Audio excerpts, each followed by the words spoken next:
Welcome back to the deep dive.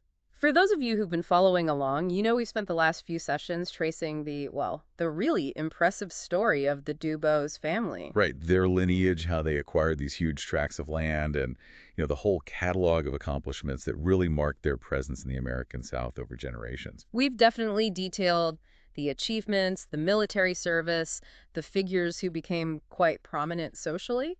But as we've always kind of hinted at, you really can't discuss inherited wealth or land or social standing in the antebellum South as just one single story. It doesn't work like that. No, it doesn't. That whole structure, the status, the fortune, it all rests on something else. A necessary, inseparable, and often deliberately ignored parallel story. Exactly. And that's where we're heading today. We're turning our focus entirely to that foundation. The story of the people whose labor, whose relentless work, was the literal engine driving that entire world we've been discussing. We're talking about the hundreds of enslaved individuals. Their work created the DuBose plantations, generated that immense wealth from cotton and other crops. They truly built the foundation, piece by painful piece. So this deep dive is dedicated to centering their experience. We're calling it the story of the invisible foundation. That's the idea. Because while this huge population, suffering immensely, was absolutely essential for the family's success, their humanity, their own records, their personal stories, they were just systematically left out of the official family histories, the estate papers. So our mission today is to use the few paths available to us to make that foundation, profoundly visible. And the main path, the really crucial one, is this incredible source material. The first-hand accounts collected decades later. We're talking mainly about the WPA slave narratives from the 1930s. Ah, yes. The WPA narratives, those are absolutely key. They're the core of what we'll be looking at. These are raw narratives, the voices of the very last generation who actually lived under slavery, recorded when they were elderly. So we're using their words to explore, as directly as we possibly can, what life was really like for enslaved African Americans on and around those DuBose plantations, places like Darlington or Sumter County in South Carolina. But we do need to talk about the sources themselves for a minute. It's important context. That's a critical point, actually. When we rely on these WPA narratives, collected, 70 years after emancipation? Hmm? What are their strengths? And maybe more importantly, what are the limitations we need to keep in mind as listeners? It's absolutely vital context. The strength is undeniable. They give voice back to people history tried to silence. They offer these tiny granular details about daily life, emotions, community strength, things you'd never find in official records. Because there are filters, It's definitely filters. Yeah. They were collected in the 1930s, mostly by white interviewers, and this was happening in the Jim Crow South. Yeah. So you have to wonder, how much did people feel safe sharing?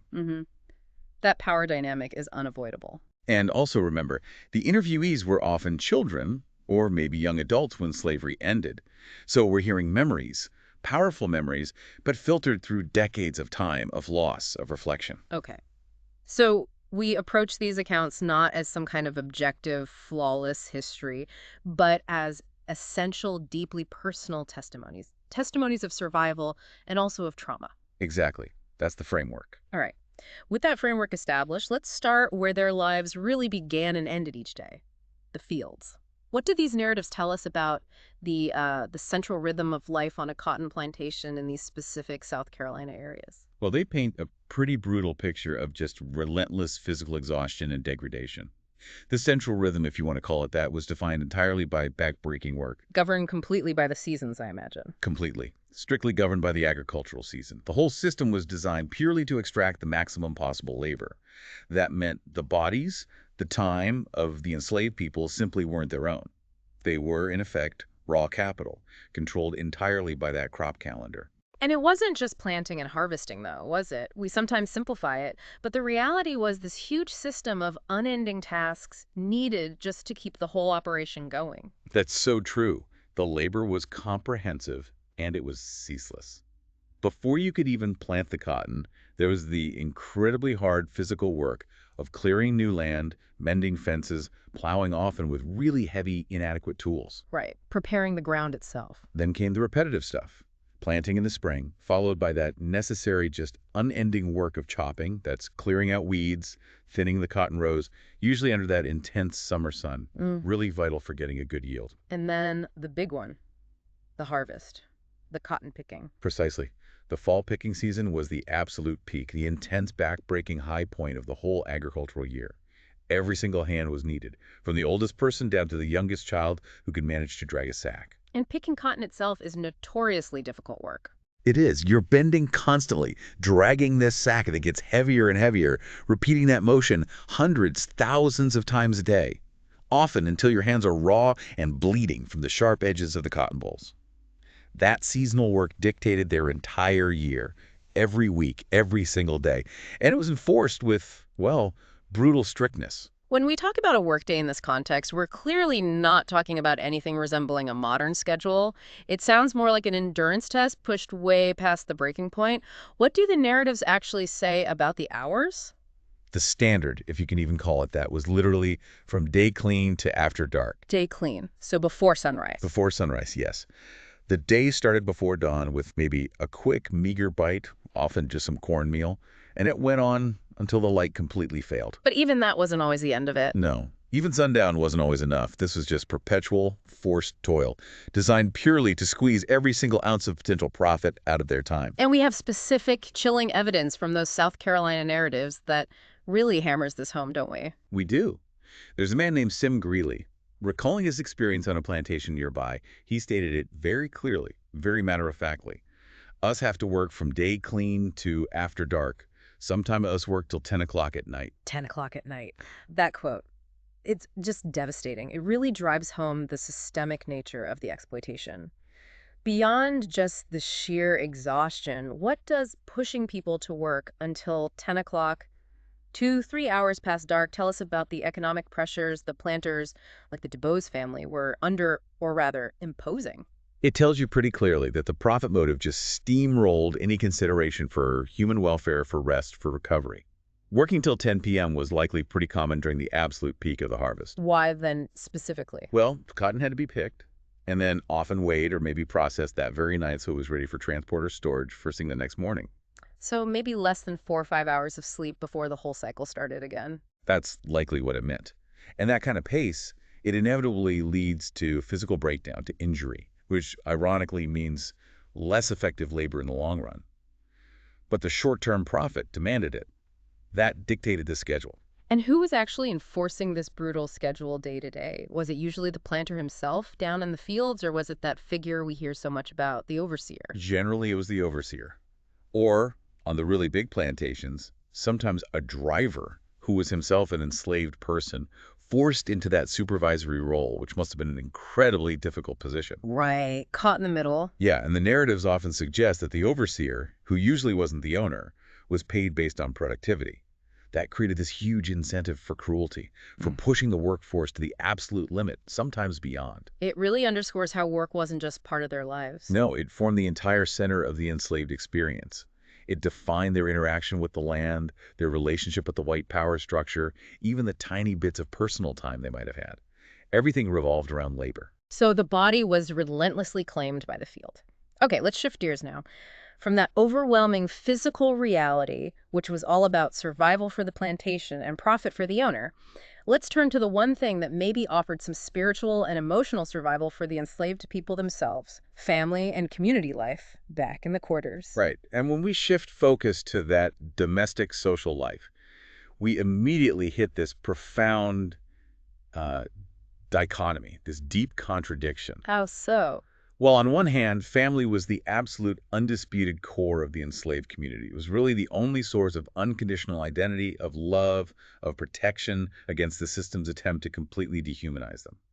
It was the space where their humanity could be reaffirmed. The anchor in the storm, essentially. Absolutely. But, and this is the devastating flip side, because it was a system of chattel slavery, where people were legally property, that essential core, that family unit, was incredibly fragile. Because they could be sold, like property. Exactly.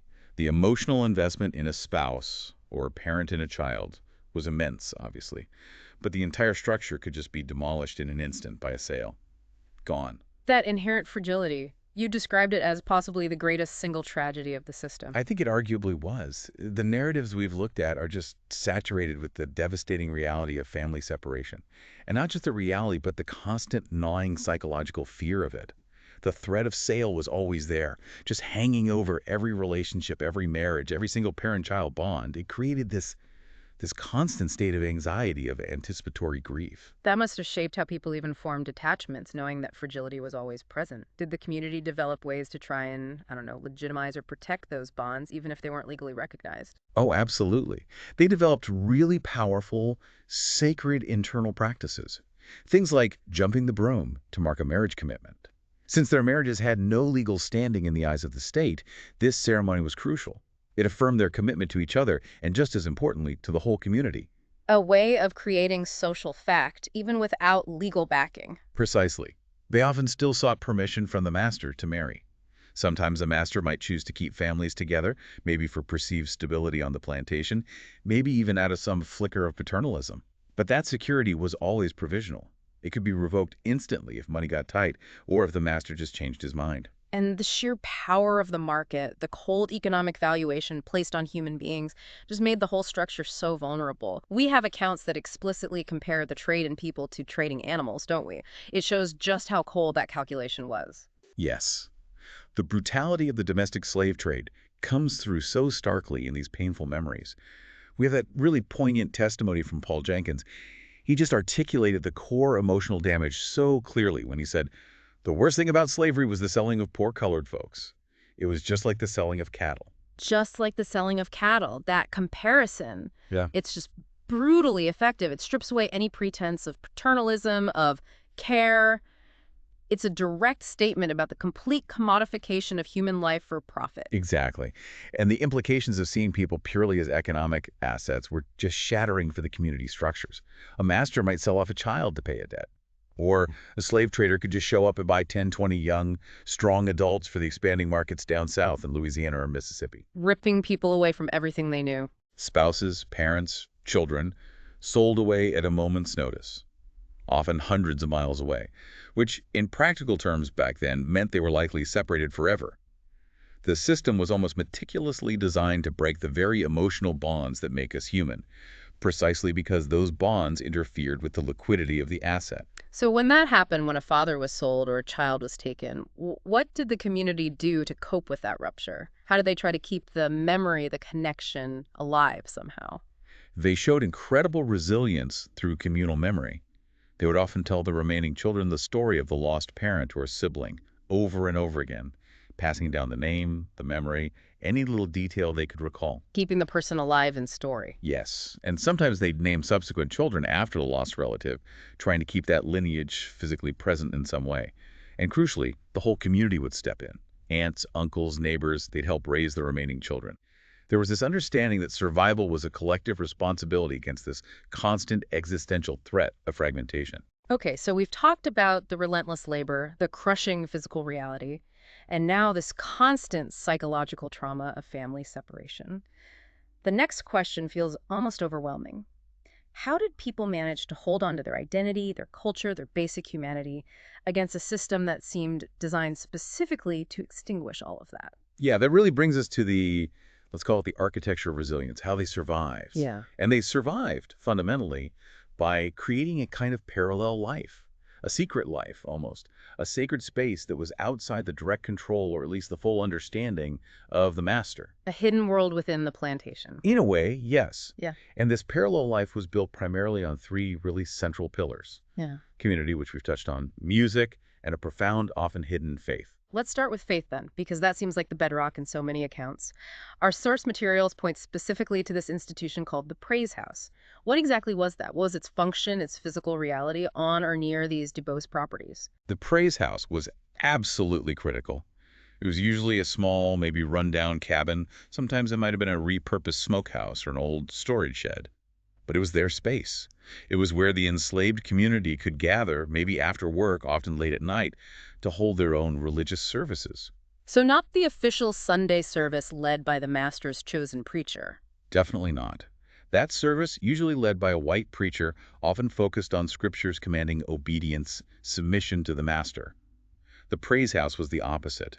It was their own spiritual, theological space.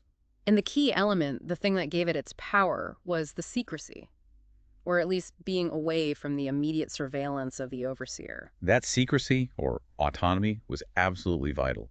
These gatherings often happened deep in the woods or very late at night. Sometimes participants would stuff rags or clothes into the cracks in the walls, even the floorboards, trying to muffle the sound, the singing, the shouting, so it wouldn't reach the big house. Wow, taking physical steps to ensure privacy. Yes.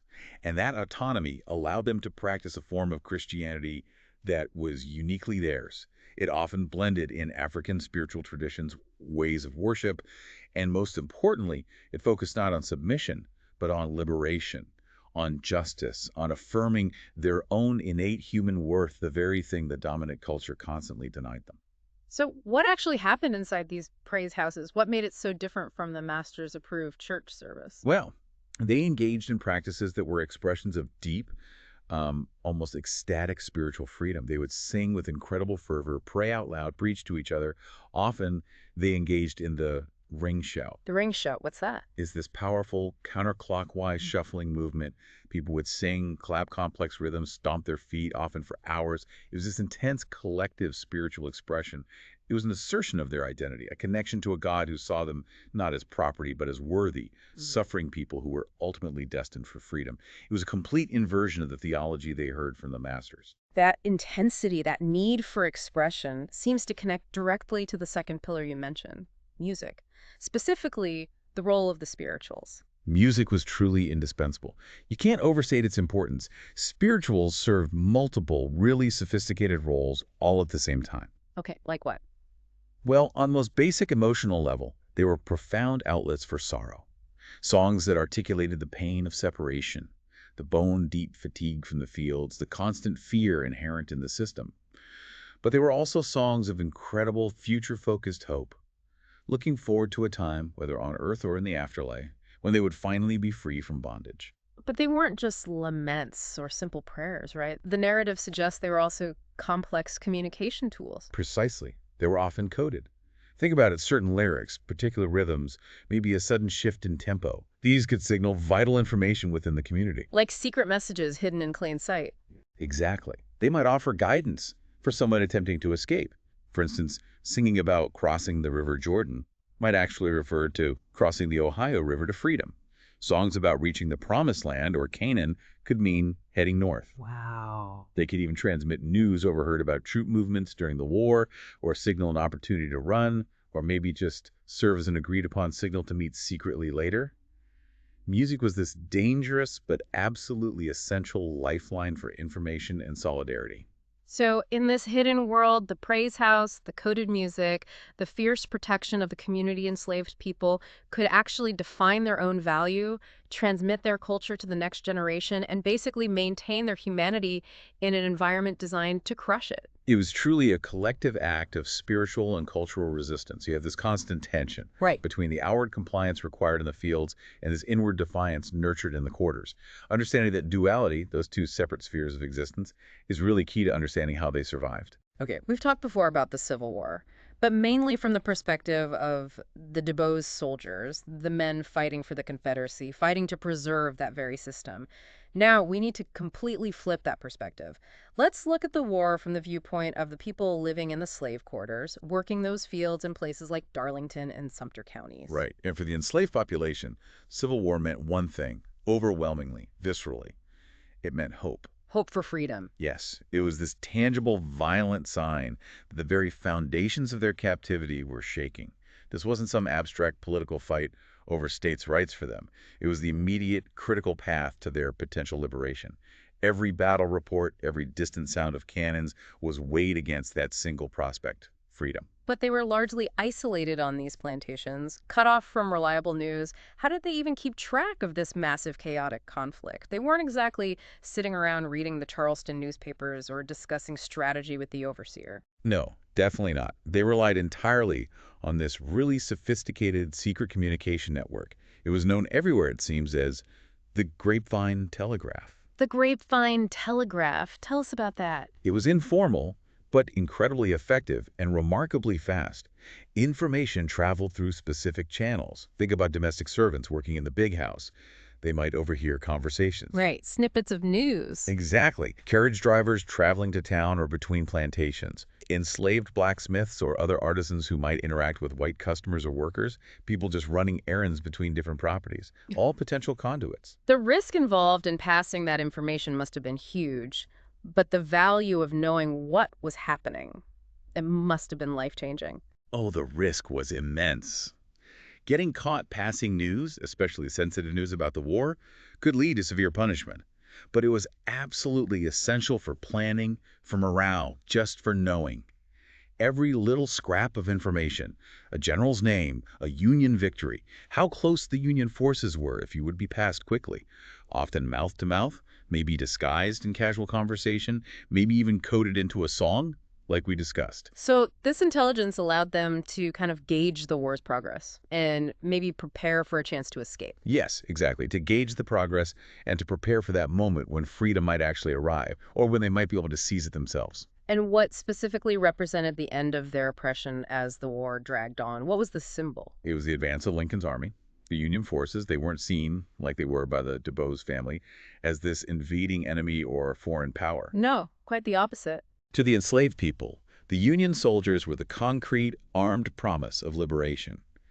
Their presence nearby meant immediate physical freedom was possible. It meant the disruption of that entire plantation power structure. And the narratives confirm that this growing hope wasn't just passive waiting, right? It translated into direct action, into agency. Absolutely. The war created chaos. It created a power vacuum. And enslaved people understood this. They seized the opportunity. Many men, and sometimes women too, escaped their bondage specifically to reach Union lines. To actively participate. Yes, to actively fight for their own freedom. They served as teamsters, laborers, scouts, spies, and eventually, crucially, as soldiers in the United States colored troops. This shows such profound agency, such courage. It completely contradicts that old simplistic narrative that freedom was just something passively granted to them from above. They fought for it. Okay, let's move forward now to the moment the system finally breaks, the war ends. That promise of freedom is actually fulfilled. The moment of jubilee. What do these powerful WPA narratives capture about that transition, going from being property to being a person? It was just a moment of overwhelming, almost indescribable emotion. And chaos, too.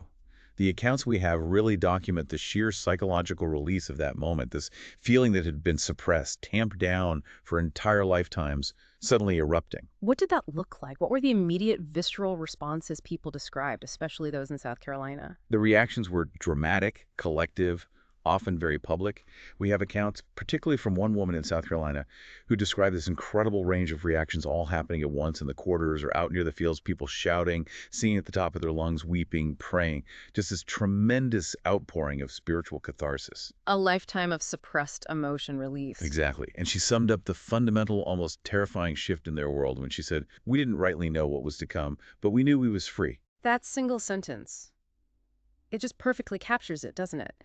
The transition from the absolute certainty of bondage, of forced labor, to the total, maybe even dangerous, uncertainty of being responsible for yourself. Yes, they'd reached the goal, freedom, but now they were standing on completely unfamiliar ground. They had to figure out how to navigate this entirely new and still very hostile world. And that's the crucial reality check, isn't it? Freedom did not automatically mean an easy life, or even a safe one. Not at all. Emancipation was a political and legal act. It wasn't an economic solution. It wasn't a social solution overnight. The struggle that followed was immediate, it was immense, and it required absolutely heroic efforts just to survive. So when the work bell on the DuBose plantation finally stopped ringing to compel forced labor, what was the very first priority for these newly freed people? What was the first thing many of them did with that freedom? Priority number one, it seems almost universally, was the search for family. Going back to that core element we discussed. Exactly. Because the system itself was built on forcibly separating families for profit, the first, most fundamental act of freedom for so many people was to leave the plantation immediately and start searching for those lost loved ones.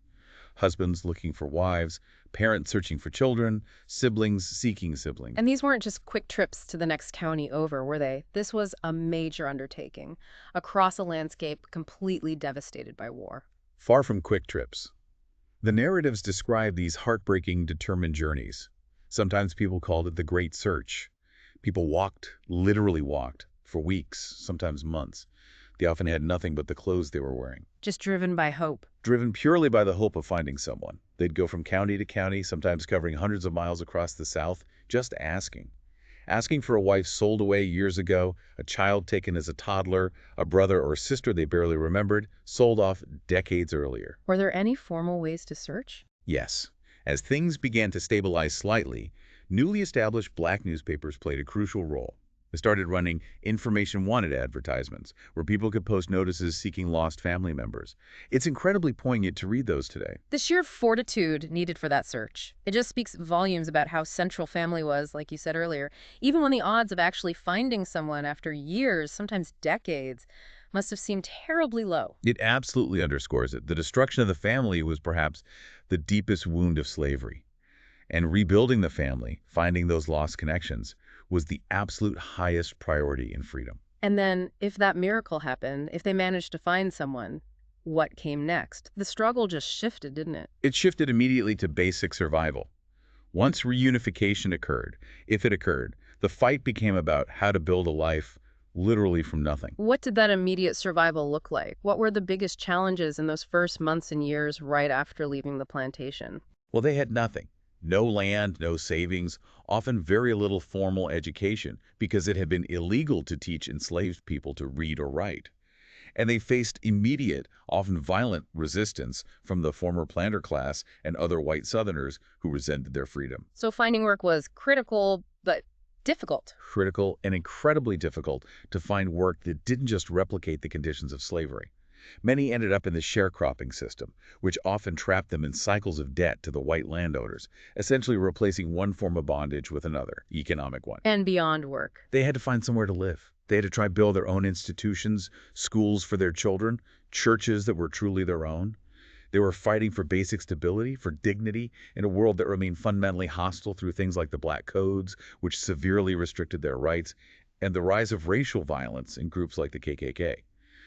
The fight for real economic and social freedom had only just begun the moment political freedom was declared. It's a difficult history to really absorb, especially when you place it right alongside the documented successes and prominence of a family like the DuBoses, which we've discussed. But it's absolutely essential history, isn't it? It demands to be heard, to be recognized. It is absolutely essential. We simply cannot understand the DuBose family's story, the land they accumulated, the vast wealth they generated, the social standing that allowed them to produce patriots, pioneers, eventually famous authors.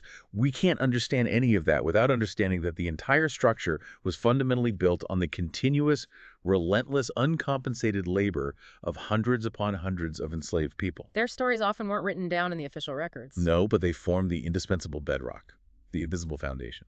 So what does this deep dive into that invisible foundation really mean for how we should understand the overall DuBose legacy today? It means we have to talk about the two halves together. We cannot discuss the DuBose legacy without centering the contributions, the suffering, and the resilience of the enslaved community. We have to acknowledge their heroic strength in the face of unimaginable brutality. We have to recognize the profound, secret faith they cultivated to sustain themselves. And we have to honor their ultimate courageous journey into freedom and that decades-long struggle afterwards for dignity and autonomy. So their story isn't separate from the DuBose story. Not at all. It's the essential, inseparable other half of that legacy. They're bound together by the history, by the economics, by the very soil of the plantation itself. That connection, the invisible foundation echoing down through the generations long after slavery itself was abolished. That's a powerful thought. It is. Join us next time as we follow that echo.